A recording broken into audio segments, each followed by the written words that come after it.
Hello friends, मैं Sujit sir. कैसे हैं आप सभी फ्रेंड्स? आज हम पुनः क्लास 10 के बुक पॉलिटिकल साइंस के चैप्टर 6 पॉलिटिकल पार्टीज का वीडियो 2 अर्थात पार्ट 2 को लेकर हम उपस्थित हैं। पिछली वीडियो में हमने क्या देखा? Meaning of political parties, function of political parties, features of political parties, why do we need a political parties. इन सब्जेक्ट पर हम लोगों ने चर्चा किया। इस वीडियो में हम देखेंगे कि किसी कंट्री के लिए पॉलिटिकल पार्टीज की नेसेसिटी क्यों होती है, डेमोक्रेसी के लिए पॉलिटिकल पार्टीज नेसेसरी क्यों होते हैं, और ये चर्चा करेंगे कि how many parties should be have, कितनी पॉलिटिकल पार्टीज होनी चाहिए। ये भारतीय परिप्रेक्ष्य में देखेंगे। हम स्टार्ट करते हैं कि necessity of political parties. Democracy के लिए, आज के वर्तमान दौर के लोकतंत्र के लिए राजनीतिक पार्टियों का होना अनिवार्य व अपरिहार्य है। सरकार बनाने के लिए, सरकार चलाने के लिए, देश के विकास के लिए, चाहे वो राष्ट्रीय मुद्दे हों चाहे अंतरराष्ट्रीय मुद्दे हों, बगैर राजनीतिक पार्टी के संभव। दूसरा, हम यह देखते हैं कि अगर सपोज करिए कि एक रीजनल पार्टी है या एक फ्रीडम इंडिपेंडेंट पार्टी है, वो किसी क्षेत्र विशेष का विकास कर सकता है, अपने क्षेत्र के विषय में सोच सकता है, लेकिन राष्ट्रीय स्तर तक सोचने के लिए, राष्ट्र के विकास के संदर्भ में सोचने के लिए एक बड़ी पार्टी का होना, नेशनल पार्टी का होना बहुत जरूरी है। आपके समझ में आ रहा है रीजनल पार्टी, नेशनल पार्टी सब बोल रहे हैं। हम नेक्स्ट वीडियो में देखेंगे कि नेशनल पार्टी किसे कहते हैं, रीजनल पार्टी किसे कहते हैं। अब बात आती है कि वर्तमान दौर की डेमोक्रेसी में, भारतीय डेमोक्रेसी के संदर्भ में देखा जाए बच्चों, तो रिप्रेजेंटेटिव डेमोक्रेसी ही बेटर है। रिप्रेजेंटेटिव डेमोक्रेसी का मतलब प्रतिनिधि लोकतंत्र, जिसमें हम अपने प्रतिनिधि को वोट दे करके शासन संचालन के लिए, विकास के लिए हम उनको भेजते हैं। यहाँ हम बड़े लेवल की पार्टी की बात कर रहे हैं बच्चों। यहाँ किसी क्षेत्र के विकास के लिए या एक राज्य के विकास के लिए बात नहीं कर रहे हैं, बल्कि पूरे देश के विकास की बात करते हैं। तो रिप्रेजेंटेटिव डेमोक्रेसी ही इंडिया के संदर्भ में बहुत अच्छा है। कैसे? लार्ज एंड कॉम्प्लेक्स सोसाइटी, हमारा देश बहुत बड़ा है, एक कॉम्प्लेक्स सोसाइटी है जिसमें बहुजाति, बहुनस्ली, बहुधर्मी लोग पाए जाते हैं। सबके अपने अपने दृष्टिकोण होते हैं, सबके अपनी अपनी सोच होती है, अपनी जरूरतें होती हैं। इन सबको लेकर के चलना और देश का विकास करना, राष्ट्रीय अंतरराष्ट्रीय मुद्दों को देखना जो देश के हित में हो, जनता के हित में हो, लोकतंत्र को मजबूत करने वाले हो, और वह राजनीतिक पार्टी संविधान को मानती हो और संविधान के नियमों से बंधी हो, तब जाकर के देश विकास करता है, जनता खुश होती है। तो हम ऐसे कॉम्प्लेक्स सोसाइटी में हमें एक जरूरत होती है अपने रिप्रेजेंटेटिव को। तो रिप्रेजेंटेटिव थ्रू पॉलिटिकल पार्टीज हो सकते हैं। हमारी पॉलिटिकल पार्टीज के थ्रू ही कोई रिप्रेजेंटेटिव होता है। एंड क्यों ऐसा है कि different views, opinion of society can be express through single agencies. क्या सोसाइटी में अलग अलग ओपिनियन को, अलग अलग विचारधारा के लोगों को, डिफरेंट व्यूज को एक एजेंसी के द्वारा, एक राष्ट्रीय पार्टी के नेतृत्व के द्वारा उसको एक बड़ा रूप देना और देश को संचालन करना, ये बड़ी प्राथमिकता होती है किसी भी नेशनल पार्टी को। और जब सरकारें बनती है तो responsible government could be form, एक जिम्मेदार सरकार बनती है जिसके ऊपर राष्ट्रीय अंतरराष्ट्रीय मुद्दों के साथ साथ पूरे देश के सर्वांगीण विकास का, इसके साथ आर्थिक, सामाजिक, राजनैतिक, सांस्कृतिक सभी चरित्रों को वो उसमें इन्वॉल्व करता है। तब जाकर के वो देश विकास के पथ पर आगे चलता है। ये सारी बातें नेसेसिटी होती, हमें जरूरत होती है पॉलिटिकल पार्टीज की। अब हम देखते हैं दूसरे पार्ट में इसके, how many parties should be have. भारतीय संदर्भ में अगर बात किया जाए बच्चों, तो एक हमारा इलेक्शन कमिश्नर आयोग है, इंडिपेंडेंट बॉडी, कॉन्स्टिट्यूशन के द्वारा चुनाव आयोग जिसको कहते हैं। चुनाव आयोग में जो पार्टियां रजिस्टर्ड होती हैं या जिन पार्टियों को राजनीतिक मान्यता प्रदान की जाती है वही चुनाव लड़ सकता है। जैसा कि हम लोग क्लास 9th में पढ़े थे कि चुनाव आयोग के कार्य क्या होते हैं, चुनाव आयोग का गठन कैसे होता है, चुनाव आयोग कैसे पार्टियों को मान्यता प्रदान करती है, इन विषयों पर हम लोगों ने क्लास 9th में चर्चा की। आज वर्तमान परिदृश्य में more than 750 political parties registered with election commissioner of India. 750 से अधिक पार्टियां रजिस्टर्ड हैं। अब आप कहोगे कि अरे सर आप 750 पार्टी की बात कर रहे हैं, जबकि सुनने में आता है बीजेपी है, कांग्रेस है, सपा है, बसपा है। देखो हमारा देश बहुत बड़ा है बच्चों, आज के संदर्भ में 135 करोड़ की आबादी से भी ज्यादा है। और दूसरा, यहाँ बहुत सारे धर्म के लोग, बहुत सारे जाति के लोग, बहुत सारे संप्रदाय के लोग यहाँ पर रहते हैं। कितनी डाइवर्सिटी है। साउथ इंडिया में चले जाओ तो तमिलनाडु में AIDMK पार्टी मिलती है, TDP आपके आंध्र प्रदेश में मिलती है, तो उससे कट करके तेलंगाना में एक नई पार्टी मिलती है, केरला में कम्युनिस्ट पार्टी की विचारधारा है या वहाँ की पार्टी का मजबूत स्वरूप देखने को मिलता है। उसी प्रकार हम नॉर्थ इंडिया में हम अपना देखते हैं तो बीजेपी पार्टी एक बड़ी पार्टी के रूप में न केवल नॉर्थ इंडिया में बल्कि पूरे देश में वर्तमान में उसकी 15 से अधिक राज्यों में उसकी सरकारें हैं। पूरे देश स्तर पर पूर्ण बहुमत के साथ उसकी सरकार है, हम उसको जानते हैं। एक लंबे समय तक कांग्रेस एक बड़ी पार्टी के रूप में जानी जाती थी, देश में 70 वर्षों तक शासन की कांग्रेस अर्थात इंडियन नेशनल कांग्रेस। एक एक पार्टी के इतिहास को भी हम नेक्स्ट वीडियो में देखेंगे। अब प्रश्न ये उठता है कि जो पार्टियां रजिस्टर्ड हैं, चाहे वो बीजेपी हो, कांग्रेस हो, समाजवादी पार्टी हो, BSP हो, कम्युनिस्ट पार्टी हो या बसपा की पार्टी हो, AIDMK all India Dravida Munnetra Kazhagam या द्रविड़ मुनेत्र कड़गम, तेलुगु देशम पार्टी, सभी पार्टियों को रजिस्ट्रेशन अनिवार्य है और फिर वो चुनाव लड़ती है, फिर सरकारें बनाती है। इसका मतलब है कि अपने देश के संदर्भ में या विश्व स्तर के रूप में देखा जाए तो कैसी इतनी ज्यादा पार्टियां सरकार बनाती हैं, तो उसको 3 कैटेगरीज में बांटा गया है जो सरकार फॉर्म करती है। एक होता है 1 पार्टी सिस्टम अर्थात single party system, 2 party system अर्थात 2 ही महत्वपूर्ण पार्टियां होती है, मल्टी पार्टी सिस्टम मतलब बहुदलीय शासन, बहुदलीय पार्टी व्यवस्था। हम सिंगल पार्टी 1 पार्टी सिस्टम बात करते हैं। 1 party is allowed to control and run government. एक ही पार्टी की सरकार बनती है, एक ही पार्टी की सरकार देश को चलाती है।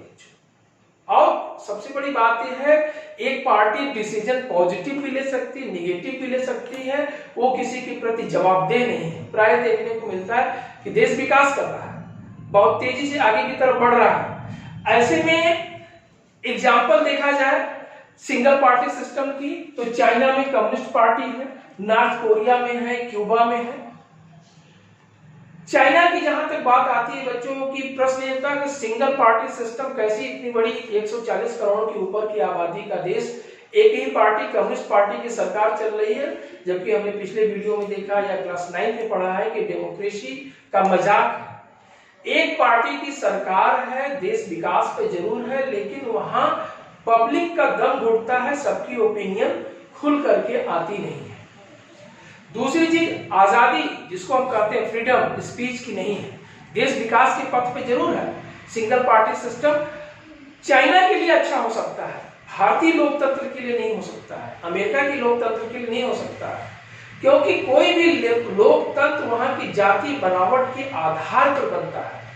चाइना एक एथनिक ग्रुप की पार्टी है और वहां पर अगर देखा जाए तो एक एथनिक ग्रुप्स है हंस, तो एक ही वर्ग के लोगों का वर्चस्व है वहां के देश पर।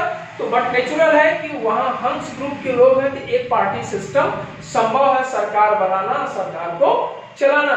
लेकिन हमारे देश के संदर्भ में या ऐसे डेमोक्रेटिक कंट्री चाहे इंग्लैंड हो या फ्रांस हो या अमेरिका हो, वहां के लिए संभव नहीं है।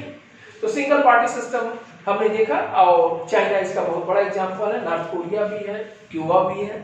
इसके आगे 2 party system, chances of winning in between 2 main parties. इसमें बच्चों क्या डेमोक्रेसी के लिए बेटर है? डेमोक्रेसी के लिए सिंगल पार्टी सिस्टम बेटर नहीं है। टू पार्टी सिस्टम क्या बेटर है? तो हम जवाब दे सकते हैं यस। कारण ये होता है कि एक पार्टी सत्ता में रहती है, दूसरी पार्टी विपक्ष में रहती है। विपक्ष हमेशा क्रिटिसाइज करती है सत्ता पक्ष की पार्टी की और सत्ता में आने का प्रयास करती है, और सत्ता पक्ष हमेशा इस पक्ष में रहता है कि हम जनता को या देश को यह अपॉर्चुनिटी न दे कि वह हमें इग्नोर करके किसी दूसरी पार्टी को चूज करके सरकार बनाए। तो इसलिए वहां पर दो ही ऑप्शन है, या तो हमें वोट करो या तो उन्हें वोट करो। ऐसा नहीं है कि वहां और पार्टियां नहीं, वहां और भी पार्टी है। अगर एग्जाम्पल देखें तो United states of America, United kingdom, इसके बड़े एग्जाम्पल है। दो मेजर पार्टियां होती हैं यहाँ पर बच्चों। छोटी मोटी पार्टियां भी हैं लेकिन वो मात्र एक गिनती के हैं, उनकी कोई वैल्यूज नहीं है, जनता उनको ढंग से जानती भी नहीं है, ढंग से वोट भी नहीं कर सकती है। कहीं क्षेत्रीय रीजनल लेवल पर निर्दलीय टाइप के हो सकता है, कोई अस्तित्व बनाया हो। बड़े लेवल पर राष्ट्रीय हित की वो पार्टियां नहीं होती, दो पार्टी सिस्टम ही देखने को मिलता है। जैसे अगर हम बात करें यूनाइटेड स्टेट्स ऑफ अमेरिका की, तो रिपब्लिकन पार्टी, डेमोक्रेटिक पार्टी, दो बड़ी पार्टियां हैं, एक सत्ता में रहती है तो एक विपक्ष में रहती है। विपक्ष हमेशा सत्ता में आने का प्रयास करता है और सत्ता में रहने वाला पार्टी वो हमेशा ये ध्यान देता है कि हम ऐसी कोई चूक ना करें कि हमें सत्ता से बाहर निकलना हो। ये है दो पार्टी सिस्टम। मैं समझता हूं जनता भी कंफ्यूज नहीं होती, उसके पास दो ऑप्शन होते हैं कि या तो मैं इन्हें चॉइस करूं या तो मैं इन्हें चॉइस करूं, और वो कंफ्यूज नहीं होती। ऐसे कंडीशन में वो उनको समाहित करके देश विकास पर ले जाती है। ऐसे पार्टियों का बहुत बड़ा एग्जांपल अभी आपने देखा यूनाइटेड स्टेट्स ऑफ अमेरिका और यूनाइटेड किंगडम अर्थात इंग्लैंड है। अब इंग्लैंड में कौन सी पार्टी है, मैंने क्वेश्चन मार्क्स लगाया है, ये आपके लिए है। आप जवाब दीजिए, कमेंट बॉक्स में लिखिए कि यूनाइटेड किंगडम अर्थात इंग्लैंड में टू पार्टी सिस्टम है, वो पार्टी कौन है। मैं पिछले वीडियो में क्लास 9 में आपसे चर्चा में बताया हूं या इतिहास पढ़ाते हुए बताया हूं, देश की आजादी के समय कौन सी पार्टी की सरकार थी इंग्लैंड में, और कुछ दिन पहले वहां कौन सी पार्टी की सरकार थी। ये आपको क्लू है। जो वर्तमान में आज भी दो पार्टी मेजर है यूनाइटेड किंगडम्स में, जिस प्रकार हमने यूएसए में देखा रिपब्लिक पार्टी और डेमोक्रेटिक पार्टी, उसी प्रकार यूनाइटेड किंगडम में भी दो पार्टी है। कमेंट बॉक्स में जरूर लिखिए, हम देखते हैं कि आप कितना अवेयर है पॉलिटिकल पार्टी चैप्टर को लेकर के अपने पढ़ने को। इसके बाद हम आते हैं मल्टी पार्टी सिस्टम को देख करके। Multi party system, more than two parties, ये क्या है? मल्टी पार्टी सिस्टम में एक नहीं, दो नहीं, चार नहीं, दो से अधिक पार्टी हो सकती है। इसका सबसे बड़ा एग्जांपल हमारा देश भारतवर्ष है। ऐसा क्यों बच्चों? ये बहुनस्ली है, बहुजाति है, बहुधर्मी है। Many man many minds, how I can say.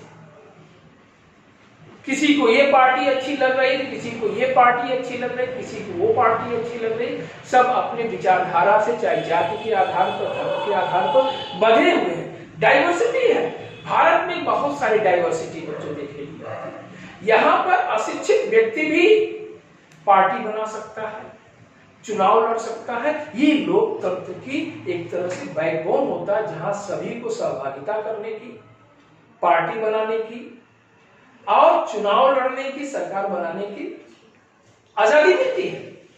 तो मल्टी पार्टी सिस्टम भारत जैसे देश के लिए अच्छा है, क्योंकि यहाँ डाइवर्सिटी है। यहाँ इतनी ज्यादा डाइवर्सिटी है, इसीलिए यहाँ पर बहुत सारी पार्टियों का रूप, चाहे BJP, Congress, Samajwadi party, Baspa, AIDMK, DMK, अभी मैंने कई गिनाया, बहुत सारी पार्टियां। पूर्वोत्तर में बहुत सारी पार्टियां, असम, अरुणाचल प्रदेश से लेकर मणिपुर, मिजोरम में लेकर के क्षेत्रीय पार्टियां कितनी ज्यादा, निर्दलीय पार्टियां कितनी हमारे देश में। अब बात आती है कि मल्टी पार्टी सिस्टम में जब किसी पार्टी को क्लियर मेजॉरिटी नहीं मिलती है, बच्चों हम लोगों ने जब पहला चैप्टर इसी बुक के पावर शेयरिंग में, फेडरलिज्म में चर्चा किया था कि जब किसी पार्टी को क्लियर मेजॉरिटी नहीं मिलती तो कोलिशन गवर्नमेंट बनती है। भारत में यह दौर भी एक तरह से देख रहे तो 1990 से देखने को मिलता है। 1990 से लेकर के 2014 तक कोलिशन गवर्नमेंट, मिली जुली सरकार देखने को मिली, जिसका एग्जाम्पल है एनडीए की सरकार और यूपीए की सरकार। एनडीए यूपीए, एनडीए के घटक में बीजेपी सबसे बड़ी है, अर्थात नेशनल डेमोक्रेटिक अलायंस, राष्ट्रवादी जनतांत्रिक गठबंधन, और दूसरा है यूपीए, यूनाइटेड प्रोग्रेसिव अलायंस, जिसमें कांग्रेस सबसे बड़ी घटक के रूप में है। 2004 से 2014 तक यूपीए की सरकार हमारे देश में थी और 2014 से आज तक एनडीए की सरकार है। सभी घटक दलों को मिलाकर के हमारी वर्तमान सरकार चल रही है, जबकि वो फुल मेजॉरिटी की सरकार है, क्लियर मेजॉरिटी में है और अपने दम पर चुनाव जीत करके सरकार बनाई है, लेकिन अपने घटक दलों को लेकर के चलती है। यह भी एक तरह से लोकतंत्र की मजबूती को परिभाषित करता है कि हम सभी को मिला करके चलते, सभी को समान अवसर मिलना चाहिए।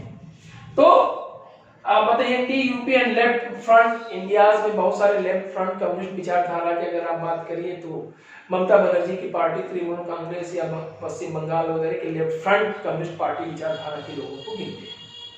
No system is ideal for all countries and all situation. अब आप प्रश्न ये उठता है क्या वन पार्टी सिस्टम अच्छी है कि टू पार्टी सिस्टम अच्छी है कि मल्टी पार्टी सिस्टम अच्छी है? तो जवाब आएगा no system is ideal for all countries. हर पार्टी के सिस्टम हर जगह आइडियल्स नहीं हो सकते हैं। इंडिया में single party double party system ideal नहीं है, तो अमेरिका में, ब्रिटेन में मल्टी पार्टी सिस्टम आइडियल नहीं है। और सिंगल पार्टी सिस्टम तो आइडियल हो ही नहीं सकता है। मैंने बताया कि स्पेशल एथनिक ग्रुप के चाइना में लोग पाए जाते हैं, इसलिए चाइना में लोगों ने कम्युनिस्ट सरकार को स्वीकार किया है। वो एथनिक ग्रुप्स हंस। सिंगल पार्टी सिस्टम में न लोकतंत्र मजबूत होता है, न सरकार किसी के प्रति जवाबदेह होती है। टू पार्टी सिस्टम में, मल्टी पार्टी सिस्टम में सरकार मजबूत होती है और जवाबदेह होती है। इस प्रकार ये हमारा सेकेंड वीडियो कंप्लीट हुआ। किसी भी डेमोक्रेसी को स्ट्रॉन्ग करने के लिए टू पार्टी सिस्टम और मल्टी पार्टी सिस्टम ज्यादा जवाबदेह होती है। अब नेक्स्ट वीडियो में हम देखेंगे नेशनल पार्टी किसे कहते हैं, रीजनल पार्टी किसे कहते हैं, और भारत की कुछ उन राजनीतिक पार्टियों की चर्चा करेंगे, उनके इतिहास को देखेंगे और वर्तमान उनके स्वरूप को देखेंगे। थैंक यू बच्चों, thank you for watching video.